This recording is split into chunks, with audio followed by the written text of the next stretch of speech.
মাগুরায় নবাগত পুলিশ সুপারের সাথে সাংবাদিকদের মতবিনিময় সভা অনুষ্ঠিত হয়েছে।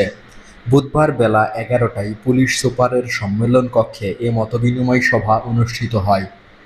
মাগুরার নবাগত পুলিশ সুপার মিনা মাহমুদার সভাপতিত্বে অনুষ্ঠিত মতবিনিময় সভায় বক্তৃতা করেন মাগুরা জেলার অতিরিক্ত police super Mohammad Kalimullah, press ক্লাবের সভাপতি সাইদুর রহমান, প্রেস ক্লাবের সাধারণ সম্পাদক শফিকুল ইসলাম।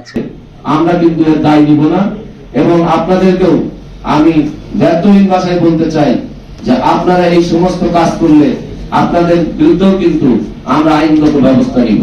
যেহেতু দীর্ঘ 25 বছর একটি গ্যাপ ছিল, আমরা সেটি কাটিয়ে উঠছি।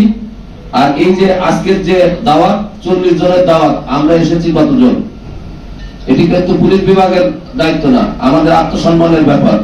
চাই পুলিশ, বিশেষ করে মাগুরার পুলিশ জনগণের পক্ষে কাজ করবে, কোনো দল বা কোনো গোষ্ঠী বা কোনো ব্যক্তির কিসে না। তাহলে আপনার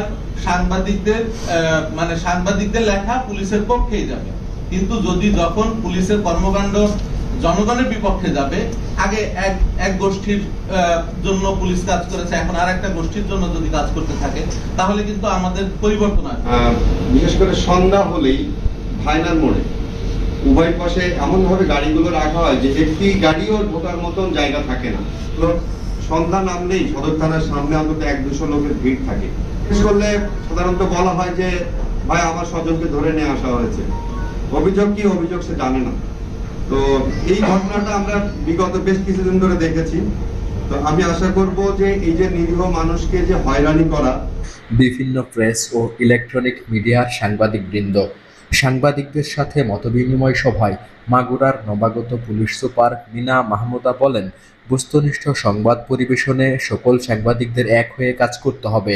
পুলিশ সুপার জানান, অবৈধ অস্ত্র উদ্ধার অভিযানের প্রথম দিনে মাগুরা জেলা পুলিশ ইতোমধ্যে মাগুরা জেলা শ্রীপুর উপজেলার লাঙ্গলবাঁধ এলাকা থেকে গতরাতে পরিত্যক্ত অবস্থায় একটি পিস্তল ও একটি শাটার গান উদ্ধার করেছে। মতবিনিময় সভায় জেলার প্রিন্ট ও ইলেকট্রনিক্স মিডিয়ার অর্ধশতাধিক সাংবাদিক উপস্থিত ছিলেন বলে জানা গেছে।